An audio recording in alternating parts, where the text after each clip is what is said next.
En Gogoa nos importa tu salud mental. Por eso abrimos diferentes espacios y canales para llegar a ti. Bienvenidos a nuestro podcast. ¿Qué tal, amigos? Buenas noches.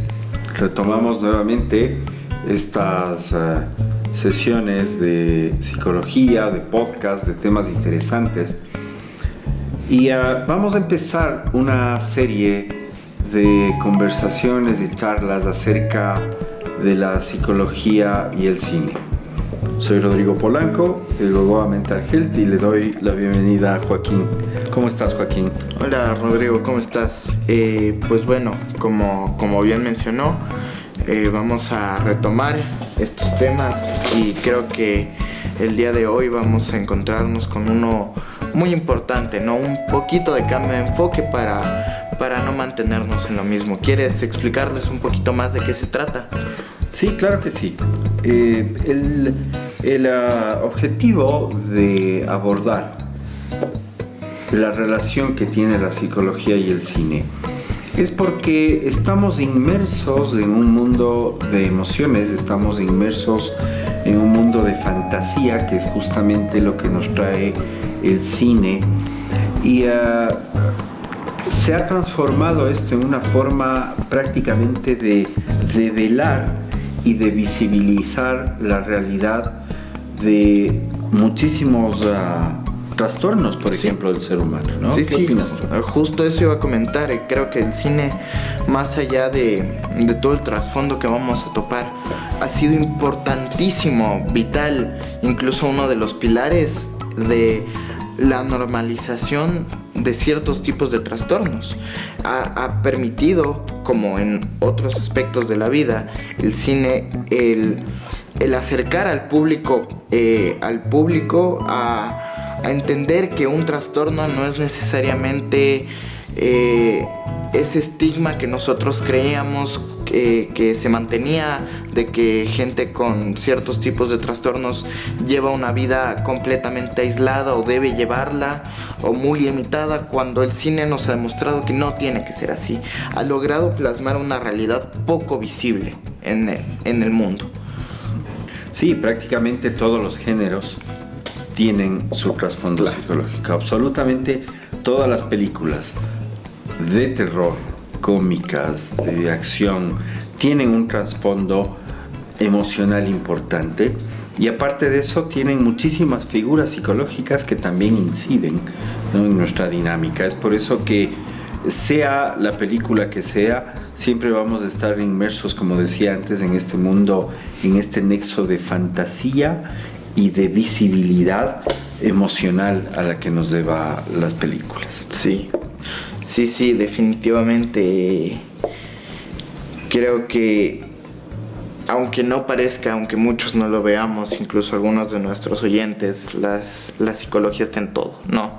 Y en el cine es importantísima, porque esos personajes con los que logramos conectar, digamos, sean los héroes, sean los villanos, son aquellos personajes con los que nos sentimos, con los que tenemos algún rasgo identificado, nos identificamos, y esos rasgos son los que nos permiten incluso a veces darnos cuenta de problemas que no sabemos cómo lidiar con ellos.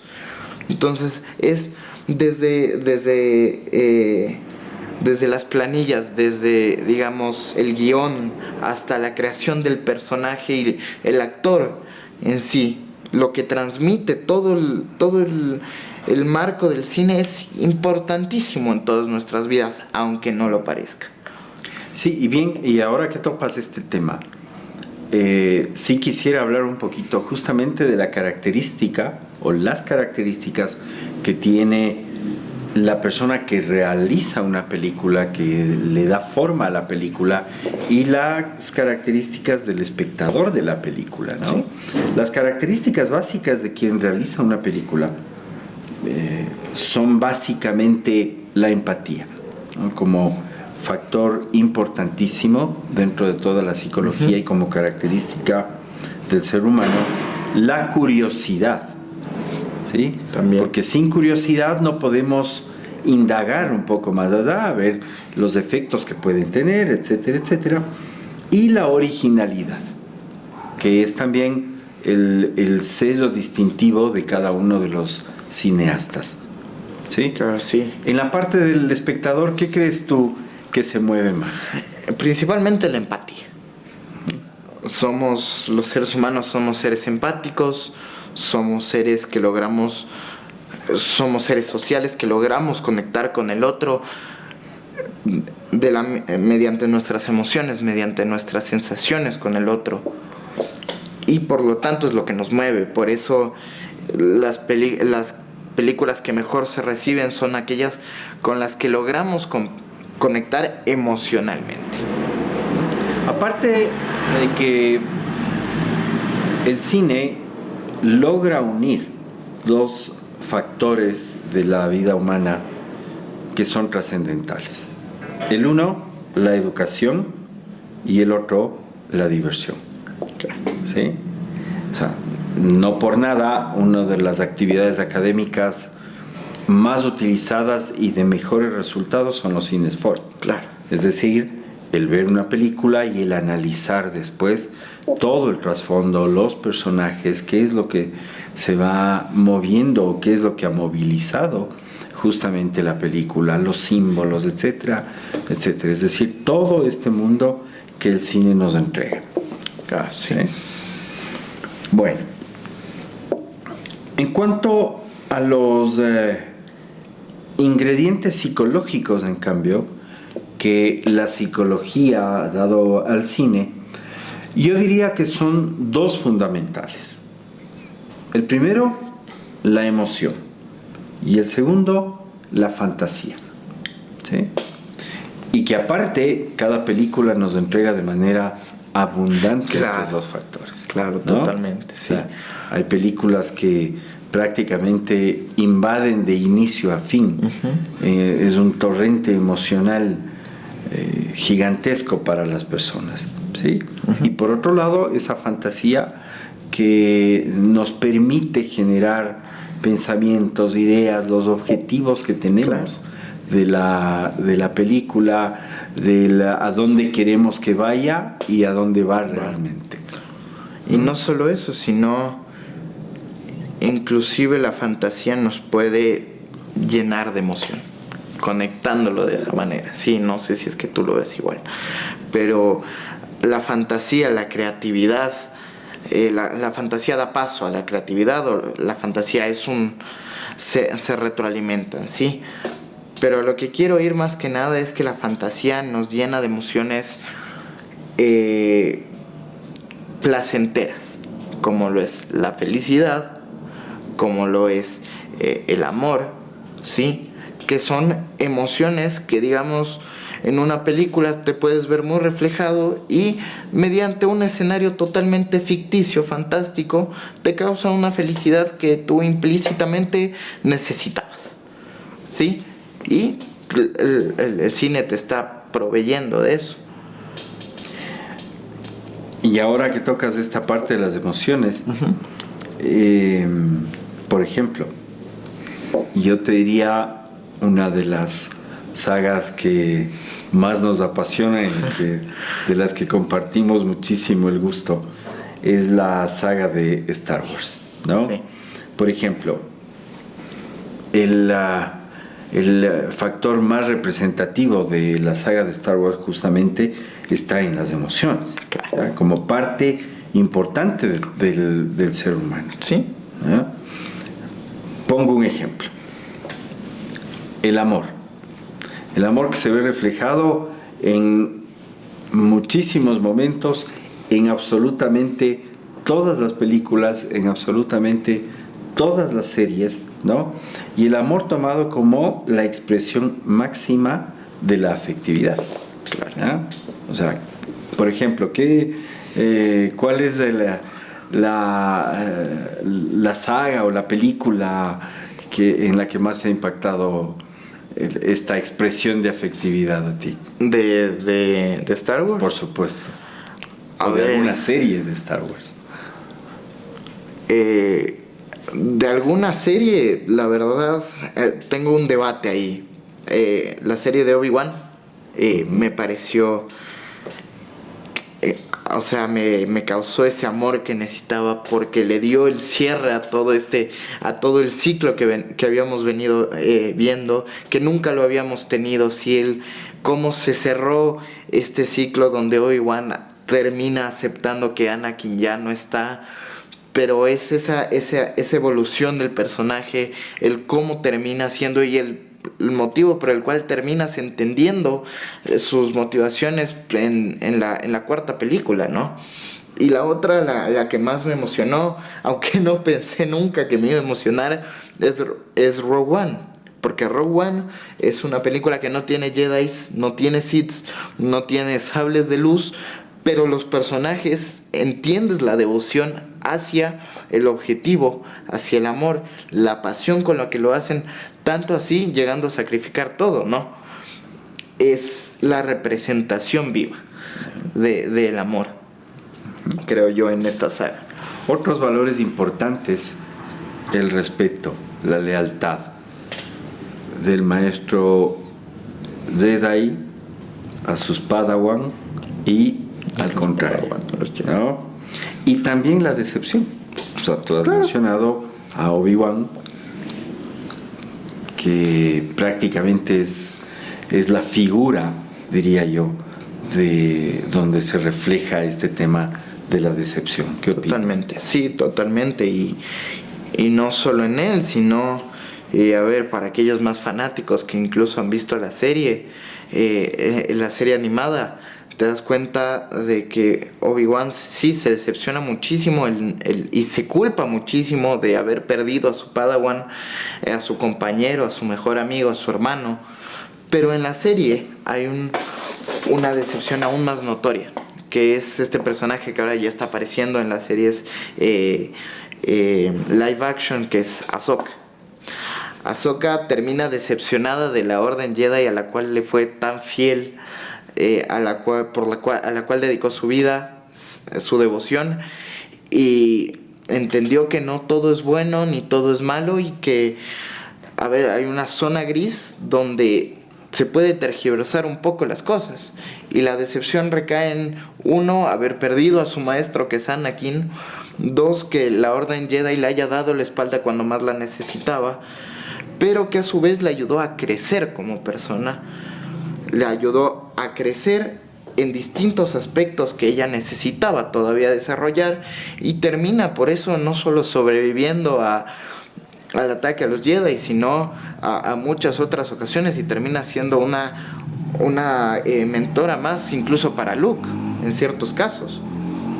Y ahí se pone de manifiesto también los objetivos. También. Este conflicto eterno que tenemos los seres humanos, ya hablando de la realidad, el conflicto entre lo que queremos alcanzar, entre el objetivo al que queremos llegar, versus lo que realmente vamos alcanzando.